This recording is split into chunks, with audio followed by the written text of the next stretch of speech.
ത്തോടൊരു ഖേദം നമ്മളൊരു സമൂഹം എന്ന നിലയ്ക്ക് പോലും ഇത് കേട്ടുകൊണ്ട് നിന്ന് നമ്മൾ പോലും പറയണമെന്ന് തോന്നുന്നു. കാരണം ഒരു മനുഷ്യനെ വേദനിപ്പിക്കുക എന്നൊക്കെ പറയുന്നത് അത് ആ വേദന എത്രത്തോളം ഉണ്ട്. ശ്രീ രാഹുൽ ഈശ്വർ കൂടിയുണ്ട്. രാഹുൽ, ഈ മോഹൻലാലിൻ്റെ വാക്കുകൾ കേട്ടപ്പോൾ എനിക്ക് ആദ്യം തോന്നിയത് അതാണ്. ഇപ്പം ഞാൻ ശ്രീജിത്തിനോടും അത് തന്നെ ചോദിച്ചത്. അദ്ദേഹം സാധാരണ വിവാദങ്ങളോട് പ്രതികരിക്കാറില്ല. ചിരിച്ചുകൊണ്ട് തല കുനിച്ച് ചിരിച്ച് പുഞ്ചിരിയോടെ ഒഴിഞ്ഞു മാറുകയോ അല്ലെങ്കിൽ കൈകൊണ്ട് ഇതിനെക്കുറിച്ചൊക്കെ എന്തിനാ പറയുന്നത്, ഇതാണ് മാക്സിമം നമുക്കറിയാവുന്ന മോഹൻലാൽ പ്രതികരിക്കാറുള്ളത്. ഇതൊരു ചോദ്യം പോലും ഇല്ലാതെ അദ്ദേഹം അത് പറയുമ്പോൾ, അതും തെറ്റിദ്ധരിക്കുന്ന സാഹചര്യം ഉണ്ടാക്കി എന്നൊക്കെ പറയുമ്പോൾ, അത് നമുക്കൊക്കെ ഒരു ഒരു ഒരു സമൂഹം എന്ന നിലയിൽ നമുക്ക് കൂടി വിഷമം ഉണ്ടാക്കുന്ന, നമുക്ക് അല്പം നാണക്കേട് ഉണ്ടാക്കുന്ന ഒരു കാര്യമായിരുന്നു. ഒരു പക്ഷേ അദ്ദേഹത്തിൻ്റെ പ്രാർത്ഥനയുടെ കൂടി ഫലമായാണ് മമ്മൂട്ടി തിരിച്ചു വരുന്നതെന്ന് നമുക്ക് വിശ്വസിച്ചുകൊണ്ട് അതിനൊരു പ്രായശ്ചിത്തമാവട്ടെ അല്ലേ? തീർച്ചയായും തീർച്ചയായും. അത് തന്നെ ശ്രീജിത്ത് പണിക്കർ പറഞ്ഞ ഒരു കാര്യത്തെ ശക്തമായി എതിർക്കട്ടെ. അദ്ദേഹം പറയുന്നുണ്ട് നൂറ്റാണ്ടുകൾക്ക് മുമ്പിലാണ് ഒ അബ്ദുള്ളയുടെ ബുദ്ധിയെന്ന്. ഒരു കാരണവശാലും അല്ല, നൂറ്റാണ്ടുകളല്ല. അങ്ങനെ ഒരു സാധനം ഉണ്ടെങ്കിലാണല്ലോ നൂറ്റാണ്ടുകൾക്ക് മുമ്പിൽ എന്ന് പറയാൻ കഴിയുന്നു. ഇല്ലാത്തൊരു കാര്യത്തിനെ നൂറ്റാണ്ടുകൾക്ക് മുമ്പിൽ നമ്മൾ ഒരു കാരണവശാലും പറയാൻ പറ്റില്ല. ആലങ്കാരികമായി പറഞ്ഞാണ് കേട്ടോ ശ്രീ ഒ അബ്ദുള്ള പറഞ്ഞത്. എനിക്കത് കേട്ടിട്ട് എനിക്കിന്നും ഓർമ്മയുണ്ട്. ഞാനത് ചെന്നൈയിലെന്തുമായിരുന്നു, ഞാൻ കേട്ടിട്ട് ക്രിഞ്ചടിക്കുക എന്ന്, ന്യൂ ജനറേഷൻ ഭാഷയിൽ പറഞ്ഞാൽ ക്രിഞ്ചടിക്കുക എന്നൊക്കെ പറയുമല്ലോ. അപ്പൊ എങ്ങനെയാണ് അങ്ങനെ പറയാൻ കഴിയുക? എന്ത് പോസിറ്റിവിറ്റി ആയിരുന്നു ലാലേട്ടൻ അങ്ങനെ പോകുമ്പോൾ. അങ്ങനെ മുഹമ്മദ് കുട്ടി അനിഴമാണെന്ന് തോന്നുന്നു ആ നക്ഷത്രം. നമ്മുടെ നാട് ഇത് നമ്മുടെ നാടിന്റെ എന്തൊരു വലിയ നന്മയാണ്. അങ്ങനെ വ്യത്യസ്ത മതങ്ങളിലുള്ളവർ, വ്യത്യസ്ത വിശ്വാസങ്ങളിലുള്ളവർ, അങ്ങനെ മമ്മൂട്ടി ഒക്കെ അസുഖമാവുമ്പോൾ എൻ്റെ അമ്പലത്തിൽ ഞാനും വേറൊരാളുടെ ക്രിസ്ത്യൻ പള്ളിയിലായാലും ഇങ്ങനെ പ്രാർത്ഥിക്കുന്നതൊക്കെ നമ്മുടെ നാടിൻ്റെ ഒരു ചൈതന്യവും നന്മയല്ലേ?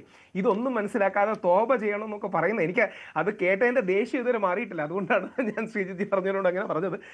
ഒ അബ്ദുള്ള സാറിനെ പോലുള്ളവരെ, അദ്ദേഹം വളരെ മുതിർന്ന മാധ്യമ പ്രവർത്തനമൊക്കെയാണ്. ഇങ്ങനെയൊന്നും അല്ല, ഒരു സമൂഹത്തിന് വിഷം നൽകുകയാണ് യഥാർത്ഥത്തിൽ ചെയ്യുന്നത്. യഥാർത്ഥത്തിൽ നമ്മുടെ ഈ ഇൻജക്റ്റിംഗ് പോയിസൺ എന്നൊക്കെ പറയുമല്ലോ, ആ രീതിയിൽ ഇൻജക്റ്റിംഗ് പോയിസൺ ആണ്. നേരത്തെ ശ്രീ പണിക്കരോട് പറഞ്ഞതിനോട് 100% യോജിക്കുന്നു. നമ്മുടെ നാട്ടിൽ നമ്മൾ ഇതിന് മതസൗഹാർദ്ദം എന്ന് വിളിക്കാം, മതാന്തര സൗഹാർദ്ദം എന്ന് വിളിക്കാം, പരസ്പരമുള്ള രണ്ട് വ്യക്തികളുടെ ബന്ധമെന്ന് വിളിക്കാം. ഇതിനെക്കുറിച്ച് മമ്മൂട്ടി തന്നെ പണ്ടൊരു രസകരമായ കമന്റ് പറഞ്ഞിട്ടുണ്ട്. മമ്മൂട്ടി ബാലേന്ദ്രൻ ചുള്ളിക്കാടിനോട് പറഞ്ഞു. അപ്പം പറഞ്ഞായിട്ട് ബാലേന്ദ്രൻ ചുള്ളിക്കാട് റിപ്പോർട്ട് ചെയ്തൊരു കാര്യമുണ്ട്. എടാ, ഞാനും നീയും പണ്ട് ഒരുമിച്ചിരുന്നെങ്കിൽ സൗഹാർദ്ദം, ഇന്ന് നമ്മൾ ഒരുമിച്ചാൽ മതസൗഹാർദ്ദവും, ആ രീതിയിലേക്ക് എല്ലാ കാര്യത്തിലും സമുദായത്തിന്റെ കണ്ണുകൾ കാണുന്ന രീതിയിലേക്ക് പോയി. ഇതിന്റെ പ്രശ്നം എന്ന് പറഞ്ഞാലേ, ശ്രീ ഒ അബ്ദുള്ള യഥാർത്ഥത്തിൽ അദ്ദേഹത്തിന്റെ ആ റാൻഡ് എന്നൊക്കെ ഇംഗ്ലീഷിൽ പറയാൻ കഴിയുന്ന രീതിയിലുള്ള അദ്ദേഹത്തിന്റെ ജൽപ്പനം കാരണം കേരളത്തിലുണ്ടായ വലിയൊരു പോസിറ്റിവിറ്റിയിൽ വിഷം കലക്കുകയാണ് ചെയ്തത്. ഇന്ന് ന്യൂസ് 18 ചെയ്തത് വലിയൊരു കാര്യമാണ്. അവിടെയാണ് ലാലേട്ടനെ പോലുള്ള ആൾ ഒരു കാരണവശാലും അങ്ങനെ പ്രതികരിക്കില്ല. എന്താ മോനെ നീ ഇങ്ങനെ ചെയ്യുന്നതെന്നൊക്കെ പറഞ്ഞ് സ്ഥിരം നിൽക്കുന്ന ഒരു വ്യക്തിയാണ്. അദ്ദേഹത്തിന്റെ മനസ്സിൽ ആ വേദന കിടന്നു, അൺനെസറി ആയ ഒരു കോൺട്രവേഴ്സിയായി. ആൾക്കാരെല്ലാം 90% അല്ലെങ്കിൽ 99% മാധ്യമങ്ങൾ ന്യൂസ് 18 അടക്കം പോസിറ്റീവ് ആയതിനെ ഹൈലൈറ്റ് ചെയ്തപ്പോൾ ഈ ഒരാളുടെ കമന്റ് കാരണം അനാവശ്യമായ ഒരുപാട് വിദ്വേഷവും വർഗീയതയും വിഭജനവും അതിലേക്ക് വന്നു എന്നുള്ളതാണ് സത്യം. നേരെ തിരിച്ച് ഒരു കാര്യം കൂടെ നമ്മൾ ഓർക്കണം. പാളയം പള്ളിയിലെ ഇമാമൊക്കെ അടുത്ത ദിവസം വളരെ ശക്തമായി തന്നെ പറഞ്ഞിരുന്നു, അങ്ങനെ വിശ്വാസത്തിക്ക് ആർക്കെങ്കിലും വേണ്ടി പ്രാർത്ഥിക്കുന്നതിൽ തെറ്റില്ല. ഞാൻ എൻ്റെ ഇതര സമുദായത്തിലെ സുഹൃത്തുക്കൾക്ക് വേണ്ടി മക്കയിൽ പോകുമ്പോൾ പ്രാർത്ഥിക്കാറുണ്ട്. അപ്പൊ ഇത് മതം എന്ന് പറയുന്ന കാര്യത്തെ ഉപയോഗിച്ച് സമൂഹത്തിൽ ശത്രുത, വിദ്വേഷം ഒക്കെ പരത്തുന്ന പലരുമാണ്. മോഹൻലാലും മമ്മൂട്ടിയും സുരേഷ് ഗോപിയും ഒക്കെ ഇവരുടെ എല്ലാം ജീവിതം നോക്കിയാൽ നമുക്കറിയാം വിശ്വാസ സൗഹാർദ്ദമായിട്ടാണ് പോകുന്നത്. നമ്മൾ കാണുന്ന ഒരു ബഹുസ്വര എന്നൊക്കെ പറയുമല്ലോ, പ്ലൂറലിസം എന്നൊക്കെ പറയുന്നതിൻ്റെ ഏറ്റവും വലിയ സെലിബ്രേഷനാണ് ഇവരുടെ ലൈഫ്. ആ ലൈഫിനെ അങ്ങനെ കൊണ്ടുപോകുന്നതാണ് അതിൻ്റെ നന്മ. ഒരു കാര്യം കൂടെ, ഉണ്ണി മുകുന്ദൻ നമുക്കെല്ലാം അറിയാം. ഉണ്ണി മുകുന്ദൻ ശക്തനായ ഒരു വിശ്വാസിയാണ്. ഉണ്ണി മുകുന്ദന്റെ മാളികപ്പുറത്തിന് വോയിസ് ഓവർ നൽകിയിരിക്കുന്ന മമ്മൂട്ടിയാണ്. അതാണ് അതിൻ്റെ ഒരു നന്മ. ഇതാണ് നമ്മളെല്ലാം അൺകോൺഷ്യസ്ലി പുലർത്തി പോകുന്ന ബാലൻസ്. ഇത് ബോധപൂർവം ചെയ്യുന്നു എന്നുള്ളതല്ല, നമ്മുടെ രക്തത്തിലും DNA-യിലും അലിഞ്ഞു ചേർന്നിരിക്കുന്ന ഒരു നന്മയുടെ എലിമെന്റ് ആണ്. ഞാനൊക്കെ എല്ലാ സ്ഥലങ്ങളിൽ പോകുമ്പോൾ, എവിടെ പോകുമ്പോഴും സ്ഥാനത്തും അസ്ഥാനത്തും അയ്യപ്പനും വാവരും വെളുത്തേന്നൊക്കെ പറയും. ഇത് നമ്മുടെ സമൂഹത്തിലുള്ള ഒരിക്കലും മാറ്റാൻ കഴിയാത്ത സമൂഹത്തിന്റെ social fabric, weaved into one tapestry എന്നൊക്കെ ഇംഗ്ലീഷിൽ പറയുന്ന ഒരു കാര്യമാണ്. എന്തായാലും ഇത് ഹൈലൈറ്റ് ചെയ്യുന്നത് വളരെ നല്ലതാണ്. കാര്യം ഇത്തരത്തിൽ വിദ്വേഷ ചിന്തകൾ ഏത് സമുദായത്തിലെ ആൾക്കാർക്കുണ്ടെങ്കിലും അത് ഇല്ലാതാക്കാൻ ഒരു മനോഭാവം നമുക്ക് ഉണ്ടാകട്ടെ. നമുക്ക് അടിസ്ഥാനപരമായി നമ്മൾ മനുഷ്യരും ഇന്ത്യക്കാരും ഒക്കെ ആണല്ലോ, അത് കഴിഞ്ഞാണല്ലോ നമ്മൾ എന്തും. അത് അങ്ങനെയല്ലേ ശ്രീനാരായണ ഗുരുദേവൻ അടക്കമുള്ളവർ നമ്മളെ പഠിപ്പിച്ചത്.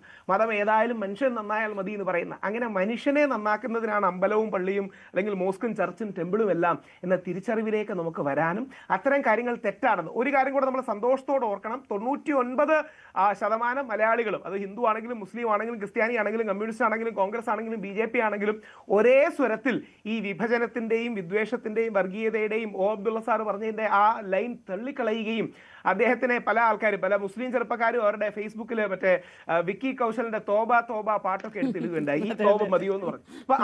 അപ്പൊ അത് വളരെ പോസിറ്റീവാണ്. ഒരുപക്ഷെ നമുക്കങ്ങനെ നമ്മുടെ സമൂഹത്തില് കുറെ പേർക്ക് അങ്ങനെ പറയാൻ ഒരു അവസരം കിട്ടി, ഇത് തള്ളി പറയാൻ ഒരു അവസരം കിട്ടി എന്ന നിലയ്ക്ക് നമുക്ക് വേണമെങ്കിൽ പോസിറ്റിവിറ്റി വാരി വരാം. അങ്ങനെ ഒരു അവസരം കിട്ടിയല്ലോ, അത് വളരെ പോസിറ്റീവാണ്. പ്രത്യേകിച്ച് അന്ന് ഈ യുവ മുസ്ലിം പ്രൊഫൈലിലൂടെ ഒക്കെ പോയാൽ വെളിയിൽ പറയാം, നമ്മളൊക്കെ ഒ അബ്ദുള്ള സാറിനെ പറഞ്ഞത് കുറഞ്ഞു പോയെന്ന് തോന്നും. ഞാനും ശ്രീജിത്ത് പണിക്കരും ഒക്കെ വളരെ മാന്യമായിട്ടാണ് സംസാരിച്ചെന്ന് തോന്നുന്ന രീതിയിൽ അദ്ദേഹത്തെ അങ്ങനെയല്ലേ വേണ്ടത്. അല്ല, നമ്മൾ ആലോചിച്ച് നോക്കി, നാളെ ഇപ്പൊ എനിക്ക് എന്തെങ്കിലും അസുഖം, എന്റെ ഒരു സുഹൃത്ത് ക്രിസ്ത്യൻ പള്ളിയിലോ വേറെ മുസ്ലിം പള്ളിയിലോ പ്രാർത്ഥിച്ചു, ഞാൻ അതിന് തോപ ചെയ്യും. അരവണ പായസമൊക്കെ കിട്ടാൻ കാത്തിരിക്കുന്ന എത്ര സുഹൃത്തുക്കൾ നമ്മുടെ അപ്പുറം.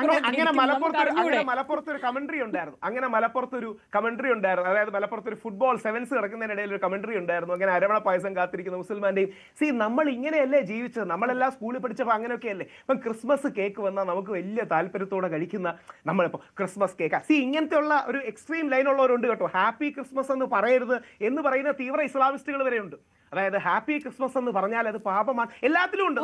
കേക്ക് മുറിക്കുന്നത് ശരിയല്ല, നിലവിളക്ക് കത്തിക്കണം, ബർത്ത്ഡേക്ക് എന്നൊക്കെ പറയുന്ന ആൾക്കാരെയൊക്കെ നമ്മളിപ്പോ കാണുന്നുണ്ടല്ലോ.